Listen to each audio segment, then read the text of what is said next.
Blueprint to financial अध्याय 3 income creation part 1।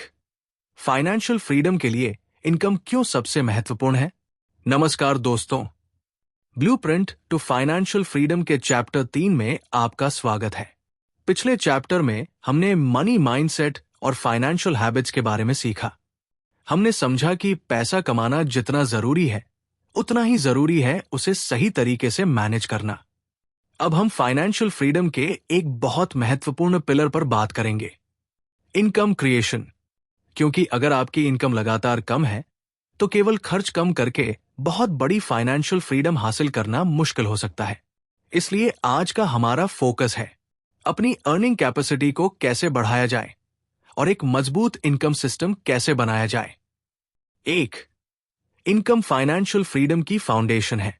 मान लीजिए 2 लोगों की इनकम है।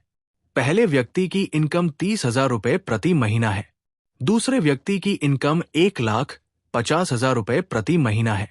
दोनों अगर अपनी इनकम का 20% सेव करें तो पहला व्यक्ति 6,000 रुपए और दूसरा 30,000 रुपए बचा सकता है। इसका मतलब ये नहीं कि कम इनकम वाला व्यक्ति फाइनेंशियल फ्रीडम हासिल नहीं कर सकता, लेकिन ये जरूर समझना चाहिए कि इनकम बढ़ने से सेविंग, इन्वेस्टिंग और वेल्थ क्रिएशन की क्षमता बढ़ सकती है।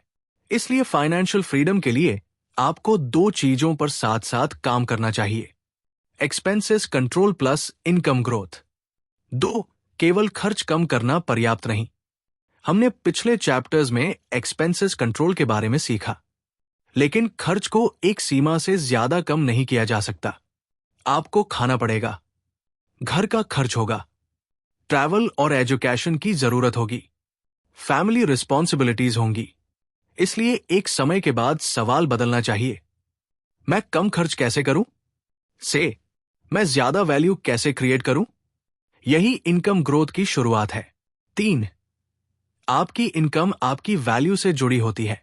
मार्केट आमतौर पर उन लोगों को ज्यादा रिवॉर्ड करता है जो ज्यादा वैल्यू क्रिएट करते हैं।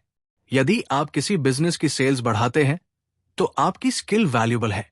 यदि आप किसी कंपनी की समस्या सॉल्व करते हैं तो आपकी स्किल वैल्यूबल है।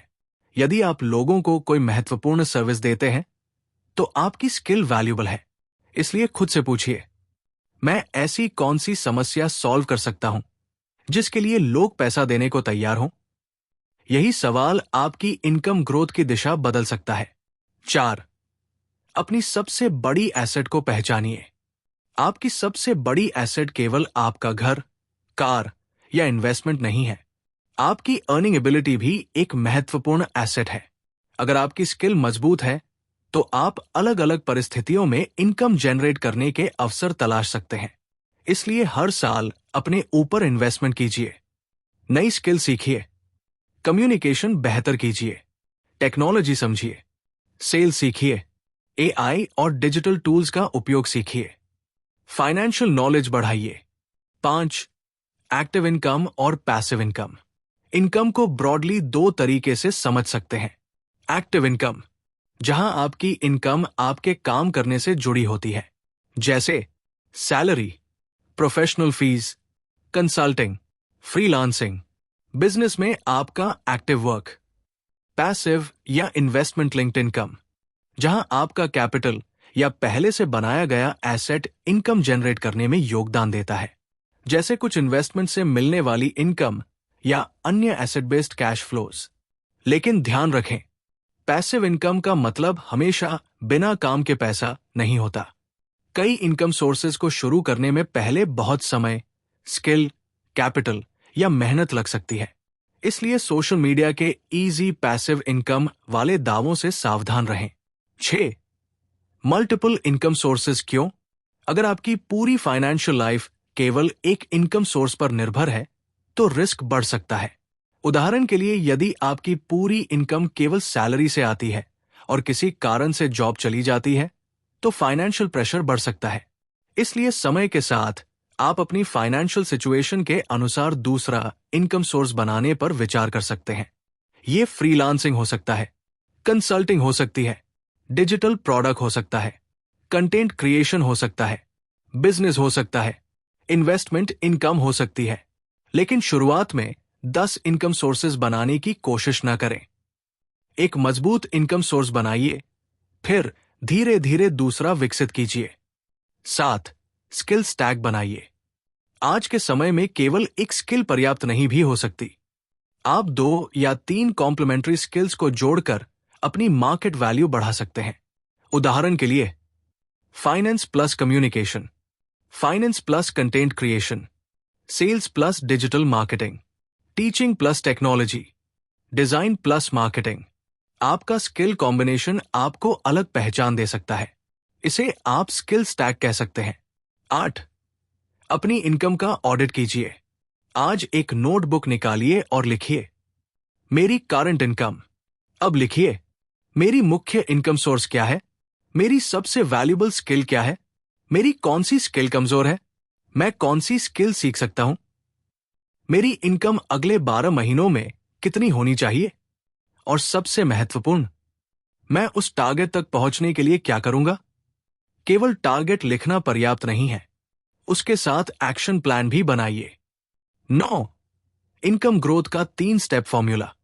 इनकम बढ़ाने के लिए एक सिंपल फ्रेमवर्क याद रखिए। स्टेप 1 लर्न, नई स्किल सीखिए। स्टेप 2 अप्लाई, स्किल को वास्तविक काम में इस्तेमाल कीजिए। स्टेप 3 मोनेटाइज, उस स्किल के बदले इनकम जनरेट करने का तरीका खोजिए। बहुत लोग केवल लर्निंग करते रहते हैं। वे कोर्सेज देखते हैं, वीडियोस देखते हैं, बुक्स पढ़ते हैं, लेकिन स्किल को मार्केट में अप्लाई नहीं करते। लर्निंग तभी वैल्यूएबल बनती है जब वो एक्शन और वैल्यू क्रिएशन में बदलती है। 10 इनकम बढ़े तो लाइफस्टाइल नहीं, वेल्थ भी बढ़ाइए। मान लीजिए आपकी इनकम 50,000 रुपए से बढ़कर 80,000 रुपए हो गई। अब सबसे बड़ी गलती होगी कि आपका पूरा अतिरिक्त 30,000 रुपए लाइफस्टाइल में चला जाए। 11 इनकम बढ़ाने के लिए आज से क्या करें? आज से 3 काम शुरू करें। पहला, अपनी सबसे वैल्यूएबल स्किल पहचानिए। दूसरा, अगले 90 दिनों के लिए एक स्किल डेवलपमेंट गोल बनाइए। तीसरा, उस स्किल को मोनेटाइज करने का कम से कम एक तरीका खोजिए। अगले पार्ट में हम समझेंगे कि अपनी इनकम बढ़ाने के लिए कौन कौन से प्रैक्टिकल इनकम मॉडल्स और स्किल बेस्ड अपॉर्चुनिटीज अपनाई जा सकती हैं और उनमें शुरुआत कैसे करें। धन्यवाद।